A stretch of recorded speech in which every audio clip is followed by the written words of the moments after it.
I don't know if that's a Hail Mary pass or why he's done it like that, but I think it means it's not going to happen. Yeah. Because, as I think you mentioned, Saudi Arabia has been very clear that it will not normalize relations with Israel without, at the very least, some moves towards a Palestinian state. Now, the Yes. current Israeli government have simply ruled that out altogether. Yes. So I don't see anywhere for this to go.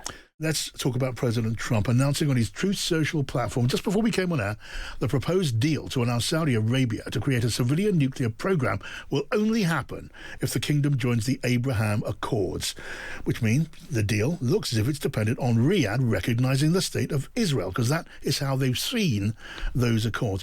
It's as President Trump also announced that he's going to be holding Iran responsible for attacks from the Houthis in the Red Sea. A new front has opened up. And we can talk to Catherine Philp, the World Affairs editor at The Times. Hello to you, Catherine. Hi, John. So let's start, Catherine, welcome to you. Let's start with that latest piece of news. The US-Saudi deal to turn the kingdom into a nuclear-powered state, that was agreed. It had been signed. We talked about it in detail yesterday, including the worries about nuclear proliferation. And now this, a sudden social media post from the president. Well, it's not going to happen, he writes, unless Saudi Arabia recognises Israel. All of that out of the blue, Catherine. What do you think? Well, first of all, I would say that we've never seen the text of this deal that was signed off, so we don't know whether this was in it all along. There is some mystery surrounding the nature of this deal. But we do know that in the past, this has been a carrot that's been offered to Saudi Arabia as part of this normalization process that Trump is very keen that Saudi Arabia undertake with Israel. So that's the background to it. The fact that he sort of staggered this and let it float for a day before coming in and saying, actually, this is contingent on the normalization with Israel. I don't know if that's a Hail Mary pass or why he's done it like that, but I think it means it's not going to happen. Yeah. Because, as I think you mentioned, Saudi Arabia has been very clear that it will not normalize relations with Israel without, at the very least, some moves towards a Palestinian state. Now, Yes. the current Israeli government have simply ruled that out altogether. Yes. So I don't see anywhere for this to go.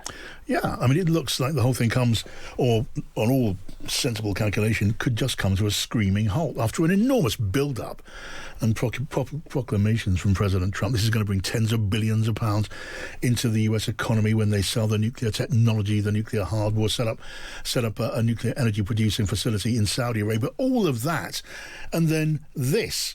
I mean, I suppose from what you say, Catherine, yes, I guess we could imagine that Saudi Arabia might be happy to say, yeah, let's do the Abraham Accords. If the Israelis sign, we're going to go along with it as well, because from their point of view, that was what the idea was. But it's absolutely flat against all that we've heard from Israel in ever more stringent terms. So we're left a little bit baffled and can only speculate about that, except to this extent. There's something rather Trumpian about it. Mm-hmm. There is, and there certainly was with his announcement of the deal and the way that he pitched it, as you correctly described it, as if it was a great boon for American industry, that it would be great for the sales of American equipment. I mean, this is very typical of Trump's manner of conducting foreign policy, as if it were an extension of economic opportunities, not only for America, but often for his own family and circle to enrich themselves from. So yes, he cast it in that way, and without any consideration of the geopolitics. Now he's brought in the geopolitics, and we see that really nothing about this picture has changed. Yeah, I mean, we have become used over time to the idea of President Trump throwing out distractions. Well, as distractions go, if this was ever meant to be such a thing, it's not an especially helpful one. We've got the Houthis of Yemen now joining in. They've always been hovering on the background of the Iran-US conflict, but now attacking shipping in the Red Sea, which is opening up another front in this war, with all that could mean for shipping, for oil supplies, for the world, for markets and the global economy. Yes, that's right. Now, what's interesting about what's going on with the Houthis is it hasn't come out of nowhere. It's not actually as if the Houthis suddenly decided or Iran asked them to hit these ships in the Red Sea.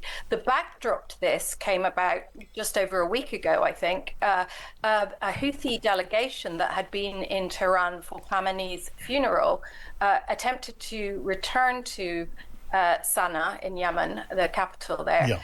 on Mahan Air, which is an Iranian sanctioned airline that's linked to the IRGC and carries weapons and personnel around the area, the region. It's believed that there were IRGC personnel on that flight and that they were taking some equipment. And there were strikes by the government in Aden, sorry to introduce these confusing, the Sure. Saudi-backed exiled Yemeni government. Yes.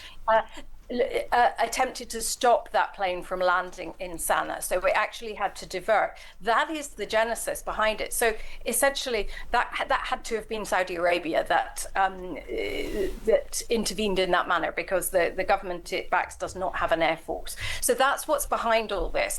The Houthis have then said that they will attack Saudi shipping in particular through the Red Sea, thus cutting off Saudi Arabia's ability to ship its oil through the Strait, the Bab el-Mandab. It can still export through the Red Sea.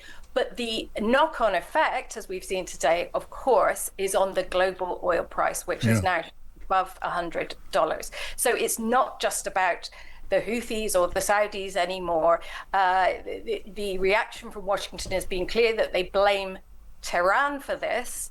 And I think I'm afraid to say that there are a lot of indicators at the moment that are pointing towards an escalation possibly over the weekend in this war. And we may see that this will return to the kind of intensity that it was before a ceasefire was reached, only to break down. Yeah, with all of that means for the equity markets, for the oil markets, and you make a very good point there. But it's a feature of our conversations on this subject, Catherine. It helps to have a map and a magnifying glass in front of us. But we do have you to be our map and our magnifying glass, and that is something of a comfort. Catherine Philp, our World Affairs editor at the Times. Thank you so much, Catherine.